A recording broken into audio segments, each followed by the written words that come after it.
Su definición. El gobierno corporativo es el sistema de reglas y procesos que definen los lineamientos internos con los que se delimita la forma de dirigir, controlar y asignar responsabilidades en una organización.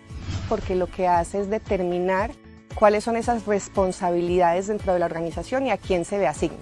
2. Sus instrumentos. Son las herramientas que ayudan a la organización a profesionalizarse, como el Código de Buen Gobierno, los reglamentos de asamblea, junta directiva y comités, de manejo de información confidencial y políticas de relaciones entre vinculados, entre otros.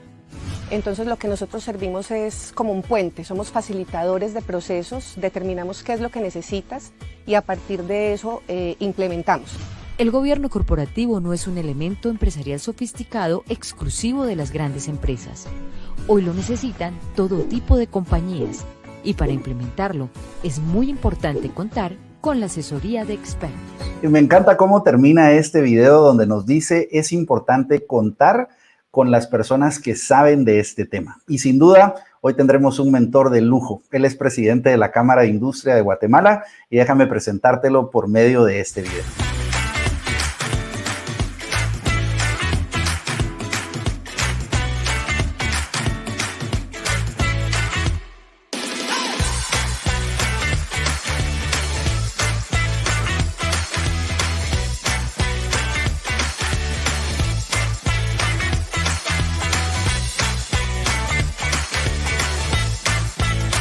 ¿Qué es eso del gobierno corporativo?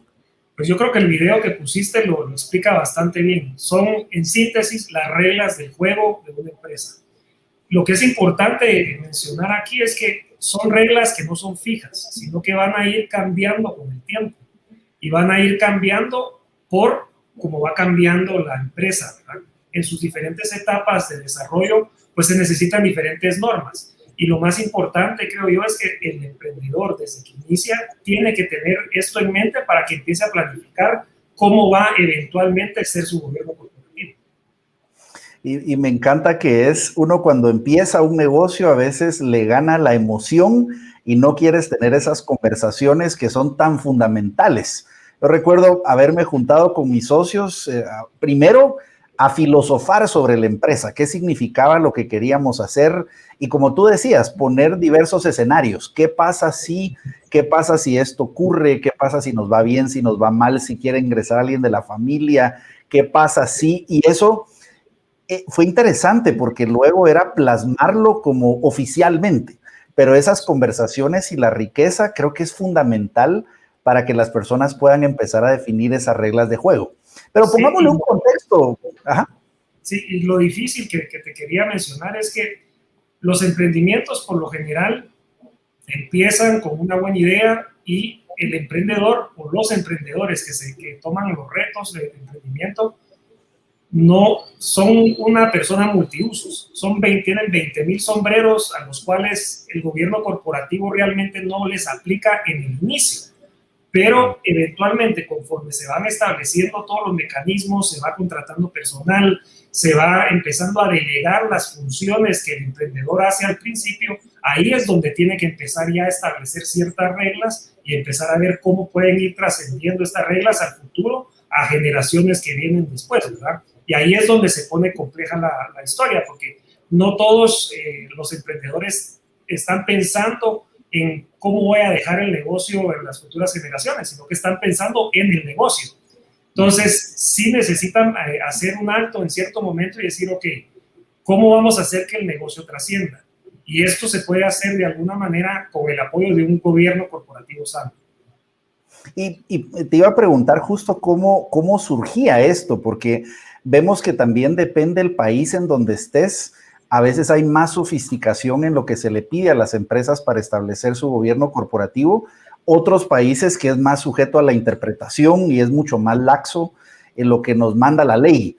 Y en muchos casos, usualmente vemos temas de gobierno corporativo, pero en las empresas que cotizan en bolsa. Y decimos, pasó este escándalo y pasó estos temas, porque hay mucho más escrutinio y además una mayor escala. ¿Cómo pudiéramos definir que surge esta necesidad de hacerlo? ¿Es más por la ley? ¿Es más por cómo funcionan los negocios? ¿Cómo surge eso? mira, viene surgiendo más que nada por tener un mecanismo de acción para que las reglas se vayan prolongando con el tiempo. Te explicaba al principio que cuando uno es un emprendedor y empieza con un pequeño negocio, el emprendedor tiene muchos roles.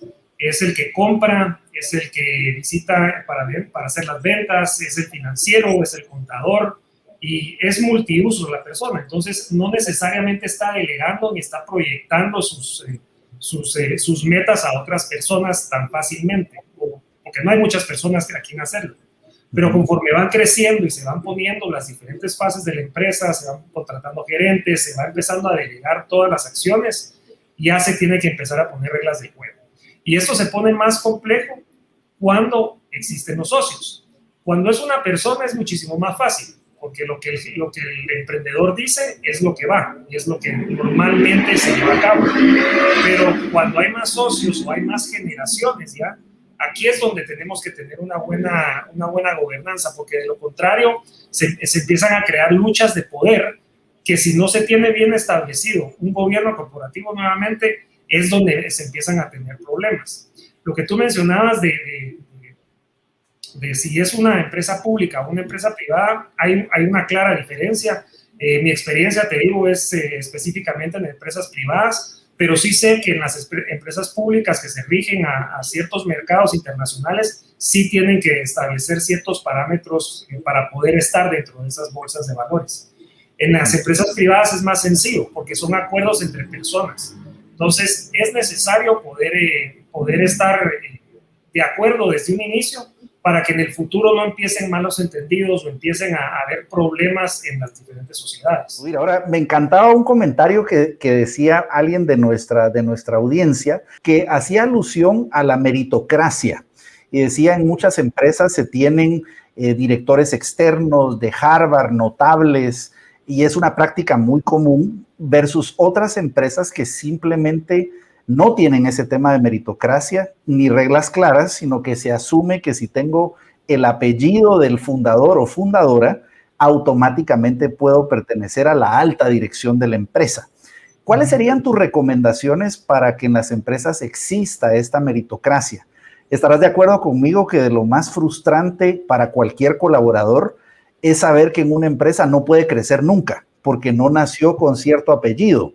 Y esto lo vemos en países como Estados Unidos, al que hace mención nuestro amigo, que sí hay una posibilidad de escalar, de tener un cambio importante en las empresas gracias a esa claridad de reglas de juego y la meritocracia como tal. ¿Qué recomendarías ahí en ese respecto?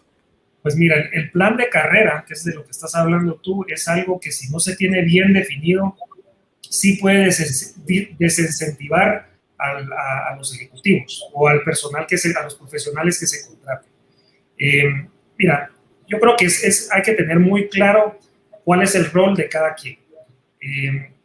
Los accionistas tienen un rol, los directores tienen otro rol y los profesionales tienen otro rol.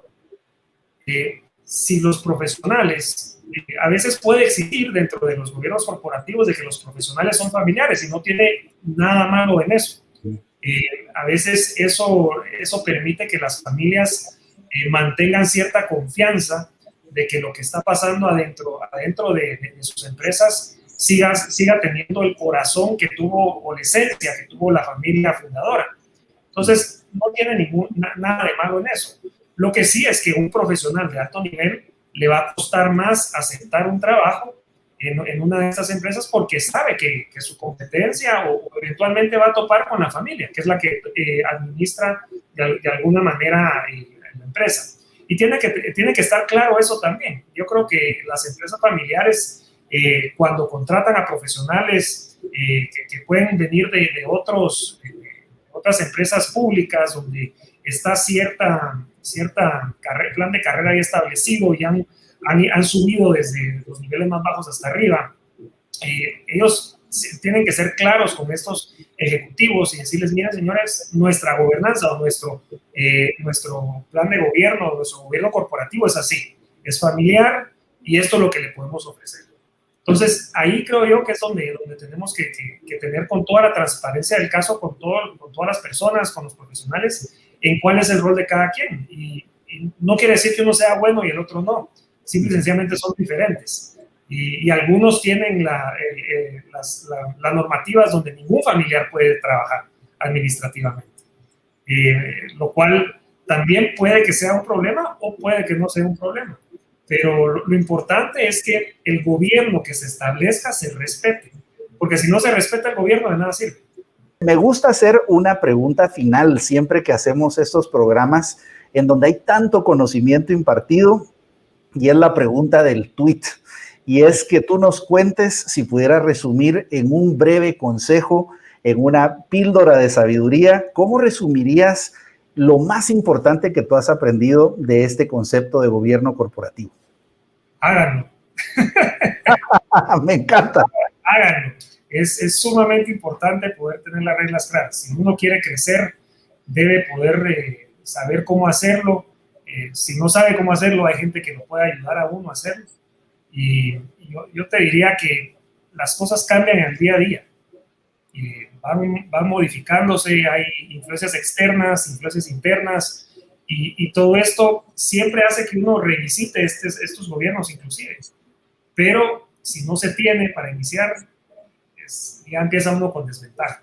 Es impresionante. Yo he visto empresas gigantescas, multinacionales, que carecen de cosas tan fundamentales, que no me extrañaría que hubieran unas de que todavía están peleando con su gobierno corporativo. Y realmente eso es lo que les puede llevar a problemas después a largo plazo. Entonces, es eso, háganlo, importantísimo.